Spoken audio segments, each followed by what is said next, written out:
I've always wanted to know the answer to a question. I've been obsessed by the question of what makes the difference in people's lives. I was not popular in school. I loved people. So I was passionate about figuring out what's the difference in people. Why is it that some people are given everything? The type, they really do have parents that love them, that are there for them. They have tremendous educational background. They have all the economic resources, and they end up spending their life going in and out of a rehab. They had all the resources. And then you meet somebody who's been, abused, or no one's been there for them, or they've been physically abused or sexually abused, or the worst things you could possibly happen to a human being. And they turn out to be some of the finest human beings you'd ever meet in your life, who are out there working to help other people and make a difference. So we all want to believe that our lives have turned out because of our biography. And the reality is we can all find people with a horrible biography who have an extraordinary life, and we have people with an extraordinary biography who have a life that none of us would want to trade with. So what's the real challenge? And I believe that the challenge in relationships and in life, in every area, is emotional fitness. That it starts with how emotionally fit you are in a relationship. And there are patterns that make people emotionally unfit. There are patterns that make people frustrated. There are patterns that make people depressed. There are patterns that make people angry. There are patterns that make people feel sorry for themselves. And there are also patterns that make people compassionate, playful, physically passionate, emotionally strong. There are different patterns, and they stand out to you when you've been around that many people. So I've had now 50 million people get my books and tapes, but I've been with 3 million people face-to-face from 80 countries. And when you're around those many people, the pattern becomes clear. And I've been able to use those patterns, and that's what I want to kind of expose you to tonight. And frankly, I think these patterns are common sense. But, how many of you notice that common sense is not too common? Everybody's like, oh, yeah, that's simple. But, a lot of people say, I know this stuff. Well, if you're not doing it, you don't know it. You understand it. And understanding and $3 will almost get you a cup of Starbucks these days, It's really nice to understand things, but that doesn't change anything. You got to get in your body and actually do it. But I've learned enough of these patterns that now, over the last, 20 years or so, of the 30 years of my career, I'm the guy that gets the call when the fire starts. When the athlete is burning down on national television and something's got to be done right now to turn them around. And, I either get them or I don't. And for 30 years, I've gotten them. That's how I've built my reputation. And that you've got to produce results right now. And I'm able to do that because of an understanding of these need structures I'm going to talk to you about. Or I get the call when the child is going to commit suicide, or the adult. And in 30 years, knock on wood, I've never lost one suicide in 30 years. That doesn't mean I won't someday, but I never have, not one single time out of the thousands of suicide attempts. And it's again because of understanding these needs I'm going to talk to you about. I get the phone call, in the middle of the night, true story, and it's the President of the United States saying, Tony, they're going to impeach me in the morning. What should I do? And I say, could you have called me sooner? True story, So in the experience of looking to make those changes and looking at how to change, same thing in relationships, couples that are gone, the films that I wanted to make with Chloe, I said, let's not make films with couples that have troubles. Let's make couples that look like they've gone beyond the edge. By anybody's estimate, there's no way to turn it around. Because by that extreme, when someone watches the film, they look at their own life and they go, oh my God, these people can do it. And they did here, I could do it too. That's the contrast we want. But the basis of all that I do comes down to knowing that the difference in your life, your relationship, your physical life, your emotional life, any aspect of your life comes down to this sense of psychological strength or emotional fitness. And what I mean by that is this. Discipline never works long term. Never.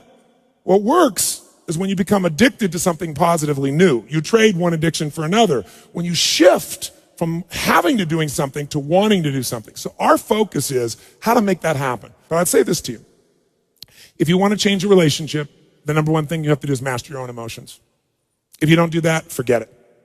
There's no hope. And what's wonderful, though, is it's easy to do if you know how. But none of us have ever been taught really emotional leadership. Emotional management is the very minimum, much less how to direct and shape ourselves. I don't mean faking your emotions. I don't mean pushing them down. I don't believe in positive thinking, although you may think that from watching, some of the media coverage. But I am not into positive thinking. I'm not here tonight to tell you to go to your garden and say, there's no weeds, there's no weeds, there's no weeds, there's no weeds. I'm very clear that I believe that life is about leadership and being truthful to yourself. And so I believe, number one, that the mandate for any great relationship and the mandate for anybody to lead their own life and not be a follower is you got to see things as they are, but not worse than they are. Because that's where most people go.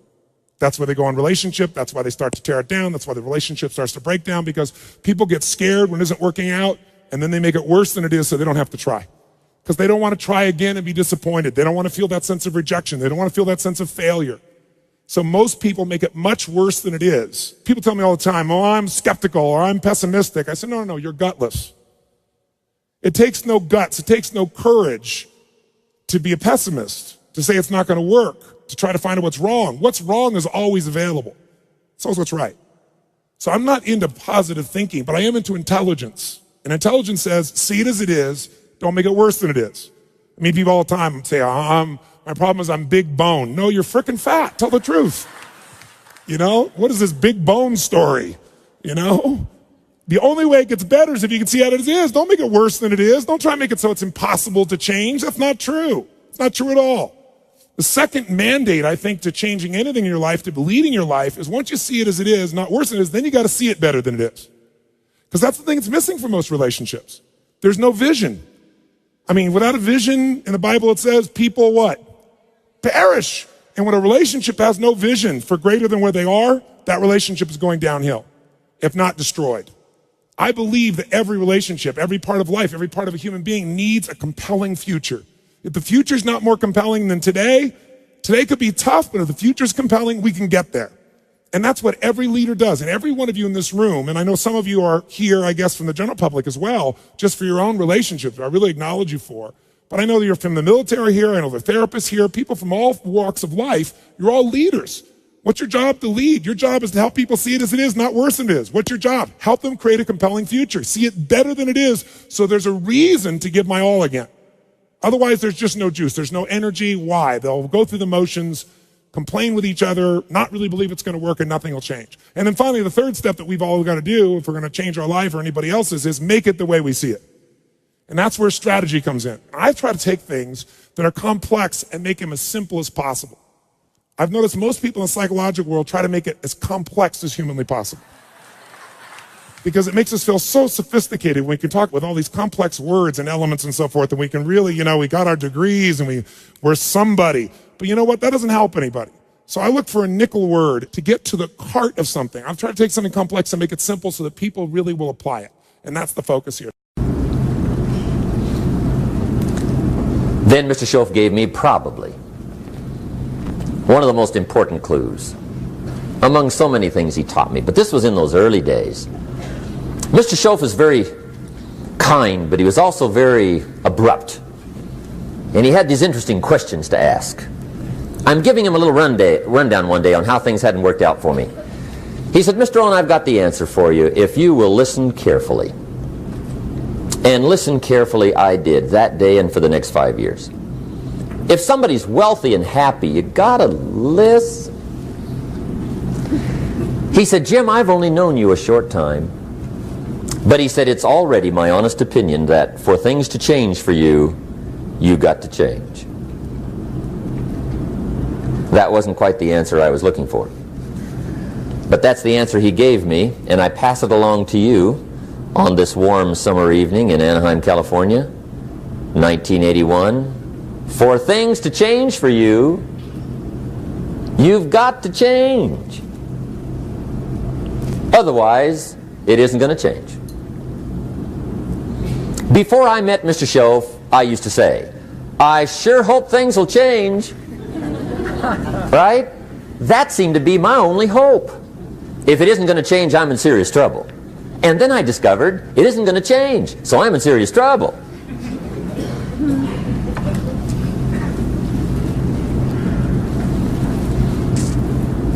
See, I can tell you what the 80s are going to be like. You have dropped into the right place.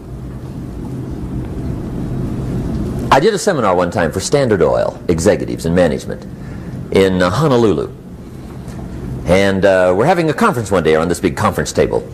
And one of them said to me, Mr. Rohn, you know some fairly important people halfway around the world. What do you think the 80s are going to be like? I said, gentlemen, I do know the right people. I can tell you. So they all listened very carefully. And I said, gentlemen, based on my wide experience, I can really honestly say to you, in my opinion, in the 80s, it's going to be about like it's always been. Aren't you glad you came? That's inside. I don't pass that around just everywhere. Now, of course, I said that to make a point, but I also said it because it's accurate. It's going to be about like it's always been. It isn't going to change. The tide comes in and then what? It goes out. For 6,500 years that we know of, recorded history, and probably long before that. So it is not going to change. It gets light and then what? It turns dark. 6,500 years. See, it's not likely to change. And we're not to be startled by that. If the sun goes down, the guy says, "What's happened? What's happened?" It means he hasn't been here long, I guess, right? It always goes down about this time. The guy says, "Well, I don't like that arrangement." Well, you got to talk to somebody besides me, right? It gets light, then it turns dark.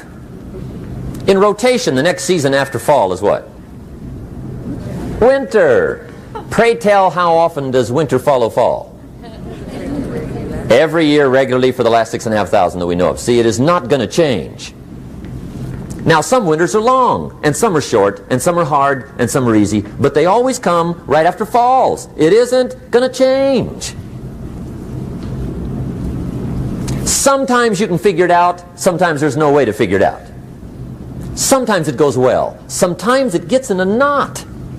Sometimes it sails along, sometimes it gets in reverse. See, that's not going to change. The last 6,000 years reads like this: opportunity mixed with difficulty. That's how it reads. It isn't going to change. The man says, "Well, if it isn't going to change, how will my life ever change?" Answer, when you change.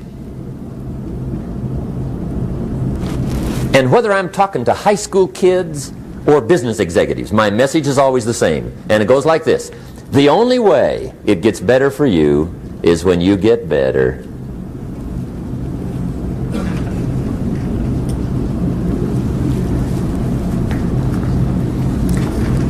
Let me give you the 4 major lessons in life to learn. Here's 4 majors. It's good to study the majors. In our weekend seminar we teach. Some people don't do well because they major in minor things. You've got to be on the lookout. At the end of every week, end of every month, you've got to check, make sure you're not spending major time on minor things. Okay, we go through that whole series.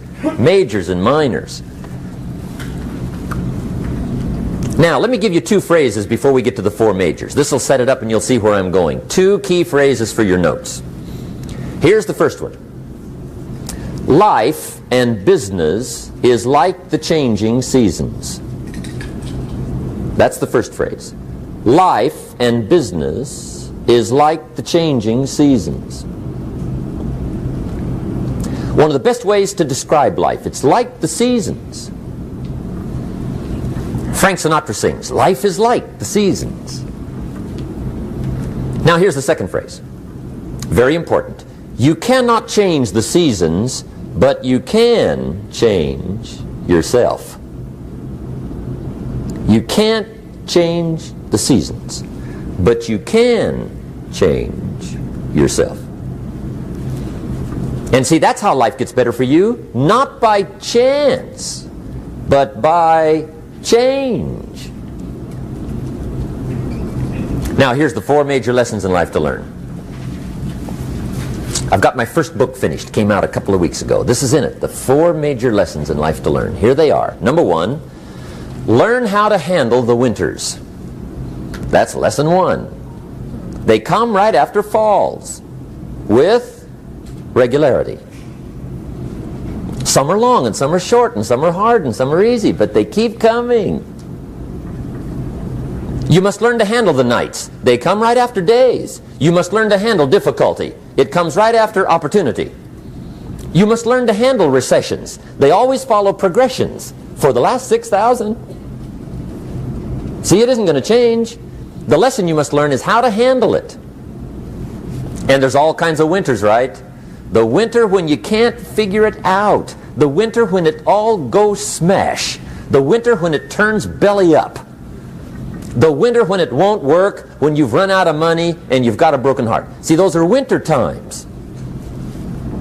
There's all kinds. Economic winters, social winters, personal winters.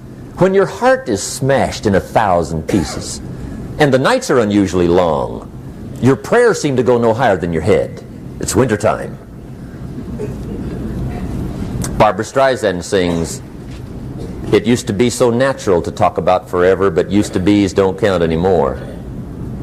They just lay on the floor till we sweep them away.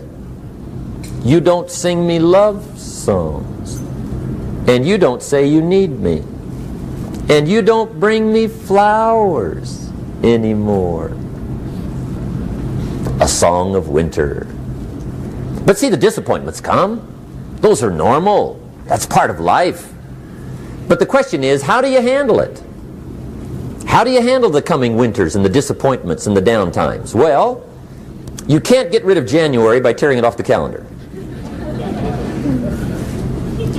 But here's what you can do. You can get stronger, you can get wiser, and you can get better. The winters won't change, but you can. And that's how life changes for you. See, before I understood, when it was winter, I used to wish it was summer. I didn't understand. When it was hard, I used to wish it was easy. I didn't know. And then Mr. Schoaf gave me a part of his very unique philosophy when he said, "Don't wish it was easier, wish you were better." See, that triggered my whole life change. Don't wish for less problems, wish for more skills. Don't wish for less challenge, wish for more wisdom. That's the key. So that's lesson one, learn how to handle the winters. Here's lesson two, learn how to take advantage of the spring. That's the second one. Spring is called opportunity. And spring follows winter. What a great place for it. If you were going to put it somewhere, that'd be the place to put it, right after winter.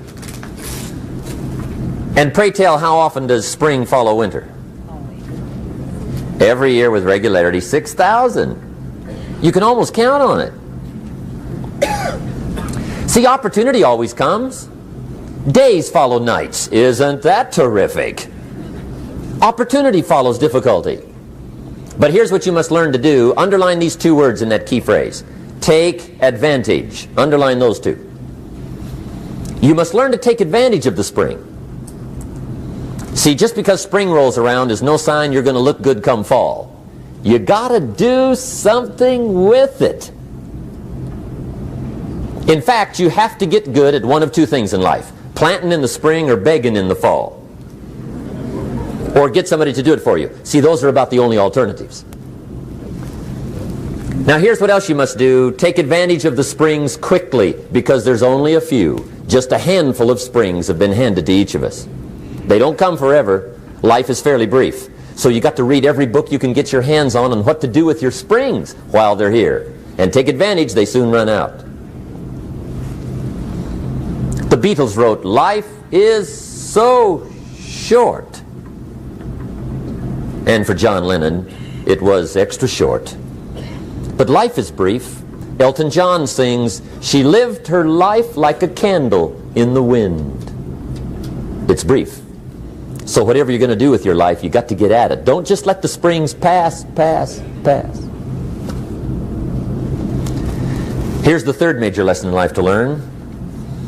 Learn how to protect your crops all summer. You got to take care of what you start. Sure enough, as soon as you've planted your garden in the spring, the busy bugs and the noxious weeds are out to take it. And here's the next bit of truth. They will take it unless you prevent it. And that's the third major skill to learn. You've got to learn to prevent the intruder from taking all the good you start. It's one of the challenges. Here's two key phrases under number 3. First one, all good will be attacked. On this planet. Maybe not the next one we get to, but on this one, all good will be attacked. Every garden will be invaded. Not to think so is naive. And here's the second phrase. All values must be defended. Political values, social values, community values, family values, marriage values, friendship values, business values. Every garden must be tended all summer. Third major lesson. Now here's number 4. Fourth major lesson in life to learn. Learn how to reap in the fall without complaint. Learn to reap come harvest time without complaint. Take full responsibility for what happens to you. It's one of the highest forms of human maturity, accepting full responsibility. It's the day you know you've passed from childhood to adulthood, the day you accept full responsibility. And another note, learn to reap in the fall without apology. Without apology if you do well, and without complaint if you don't. That's maturity. I used to have that long list of reasons why I wasn't doing well. To explain. You got to explain, right? Otherwise you're going to look bad. I used to have this funny list called Reasons for Not Looking Good.